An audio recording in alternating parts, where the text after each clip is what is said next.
Hey guys, it's Anya and today I'm chatting through every single book currently on my TBR. The reason I'm even able to do this is because I finally managed to get my TBR down to below 20 books. In fact, there's 18 that I'm going to chat about today. I've been trying to do this for so many years, back from like 2014 where I ended up at 80 something, nearly 90, which was just a ridiculous number. And I've managed to keep buying books since then, but read enough to get that number down and I'm so happy. My problem has never been with having an overly large amount of books to read because I know I'll enjoy them. The problem is when I start to amass a few that have been really just sitting on my shelves for years now and that I haven't gotten rid of because other newer books just keep catching my eye. And that has been the main purpose of getting my TBR down, is to really get through all those books that have been sitting on my shelf for years.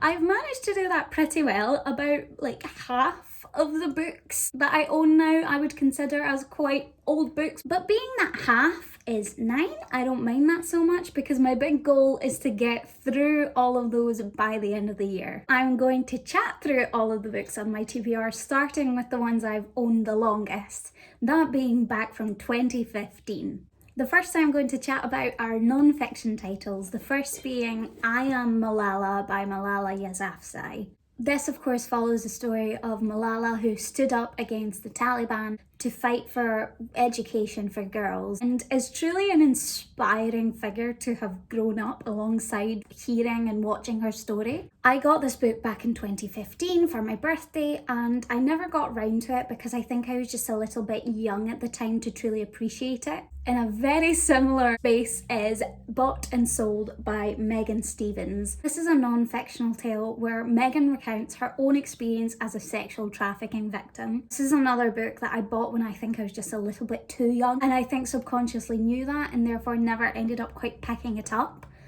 But I have such an interest in reading both this and I Am Malala when I have the time and the headspace for dealing with these more harrowing stories. I definitely don't read very much non-fiction, but I'm excited to eventually get to these two.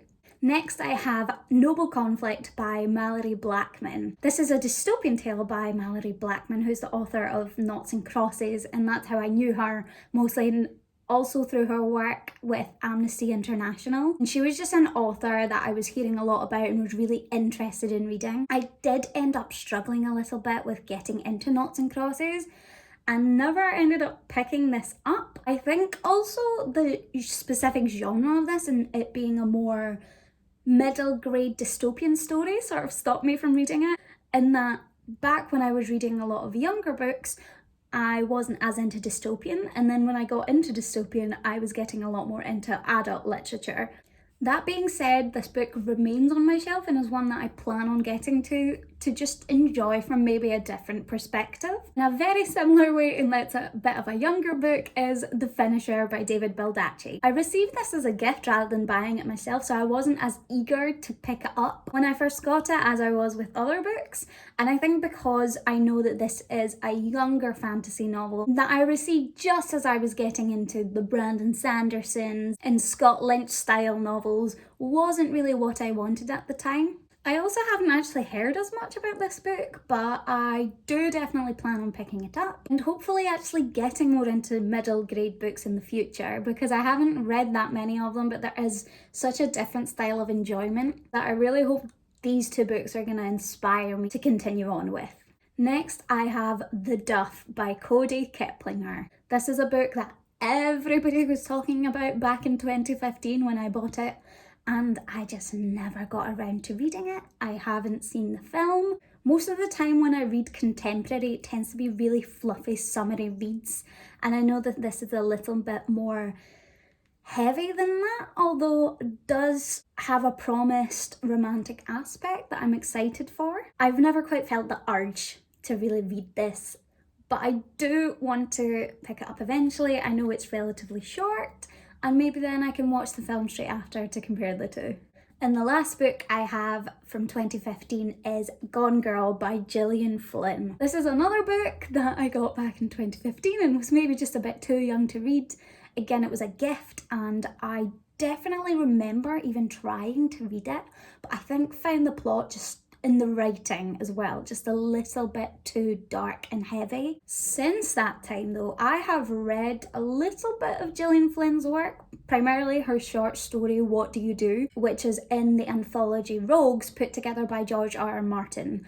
And I absolutely adored it. It was probably my favourite story in that anthology, and actually reminded me that I even own this book and made me so excited to put it back on my TBR. I don't really read horror or thriller novels at all, so it's gonna be a very different experience picking it up, but I'm really excited. Between 2016 and 2018, I only have 4 books to go through, and the first of those is Never Fade by Alexandra Bracken. This is the second book to the Darkest Minds trilogy, which was super popular back in 2014 on BookTube, and I just never quite got into the hype. I think I started it a little bit later than everybody else did, and even then didn't love the first book as much as everybody basically promised I would. I still liked it enough to pick up the second book, but clearly found it forgettable enough that I'm still sitting here with the second book on my TBR. This is one I do keep going back and forth on because I don't think, likely even if I read this book, I will not bother picking up the third one unless this one really blows my mind. So I'm not sure if I even think it's quite worth it to go back to picking this one up. But if any of you really love this series and really think I should, then please let me know. Conversely, if any of you think I'm good to just let it go and maybe give it to somebody who'll enjoy it a lot more, then let me know about that too. I also have Lair of Dreams by Libba Bray, the second book to the Diviners series. This is a book I have actually started. I have a bookmark in here, about 200 pages through. I absolutely adored the first book. Following 1920s New York with that really dark, creepy vibe, as well as the starlit main character, was just everything I didn't know I wanted at the time. Like I already said, I don't really read any horror or thriller type books, and that was the first time in reading something that I truly felt scared because it created just such a rich atmospheric feel. I was very excited to eventually go on to pick up the second book, but I think I left it quite long and just didn't have a strong enough memory of what happened in the first one, and I thought I could get away with it, but it was like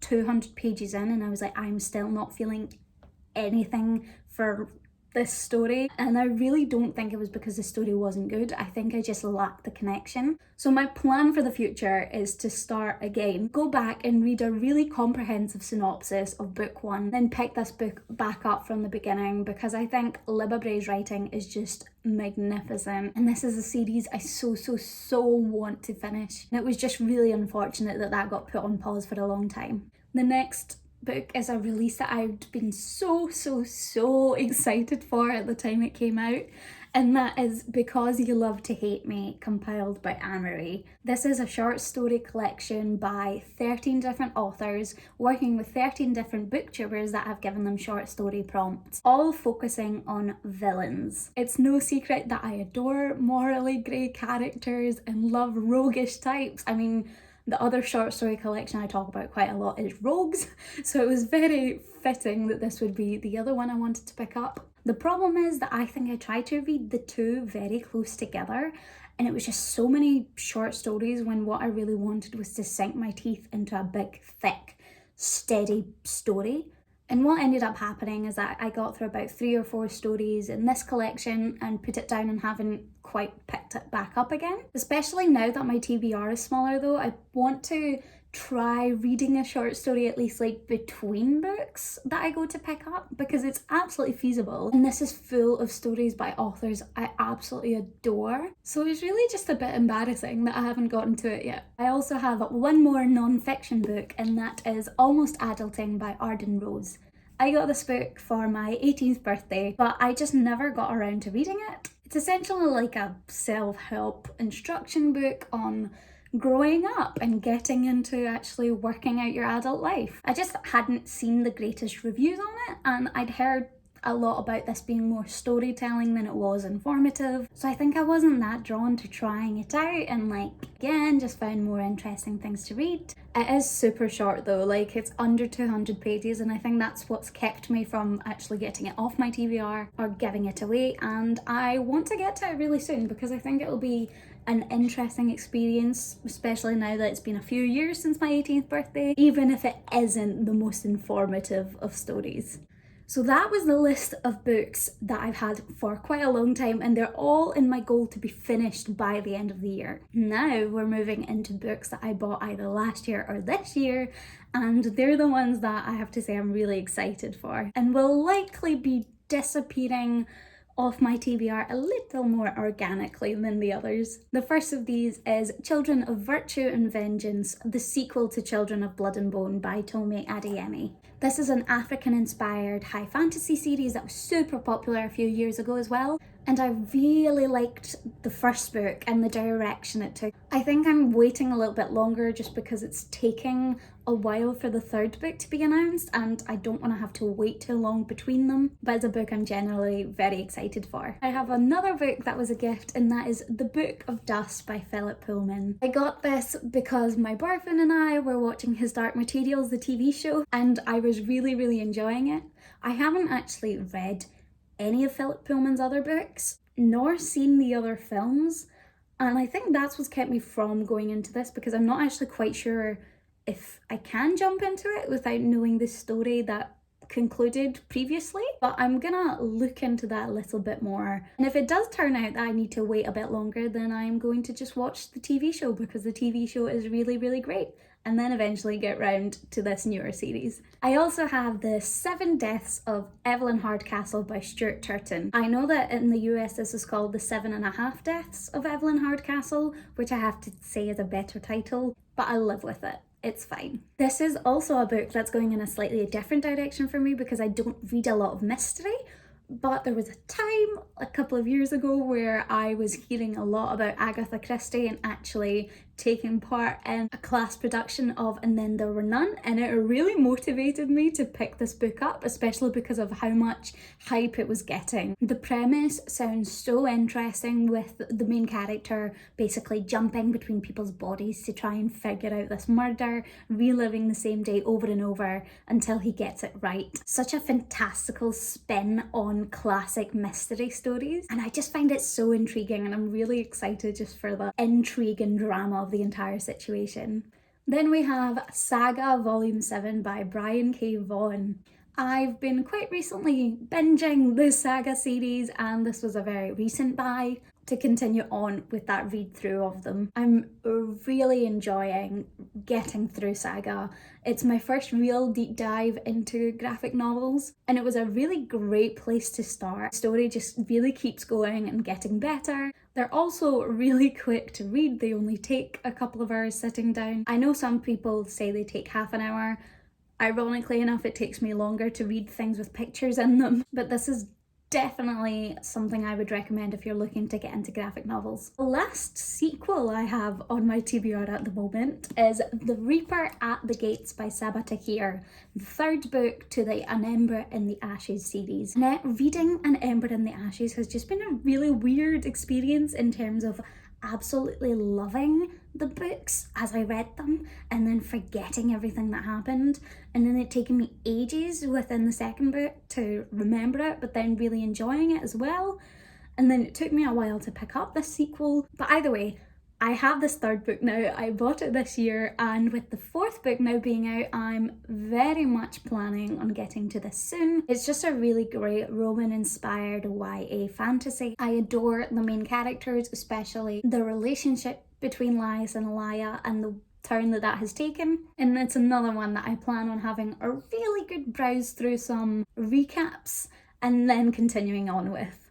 Next I have The Mask of Meadows by M.A. Carrick. This is not a book I'd really heard anything about, but I was doing some research into looking for new fantasy books because I'd gotten through my really thick, chunky fantasy series and also found a couple of disappointments in series that I thought I was going to love and really going to take me a while to get through, then actually decided not to continue on with them. So basically I was looking at fantasy books online and came across this, which follows a con artist who infiltrates a noble family in order to steal their fame and fortune and ends up embroiled in the politics of the city. This has absolutely everything that I adore in a book, from criminal underworld, intrigue, what sounds like great use of magic, basically everything you ever hear me talk about when I'm reviewing fantasy books and being like, this is great. So I'm very, very much hoping that this is going to be a really great start to a new series for me to enjoy.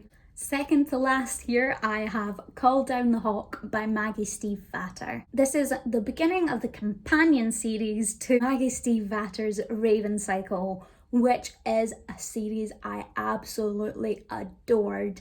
It just had this feeling unlike anything I've ever read, with this really slow, sort of Southern American feel that was just so heady and enchanting, but still really dynamic with all the aspects of urban fantasy that I love. And this goes on to follow one of the most beloved characters in the Raven Cycle, called Ronan, and the adventures that he then goes on. It's a book that I've heard surprisingly little about since it came out, especially considering the hype it had about it, but I'm still just as excited for it as I was.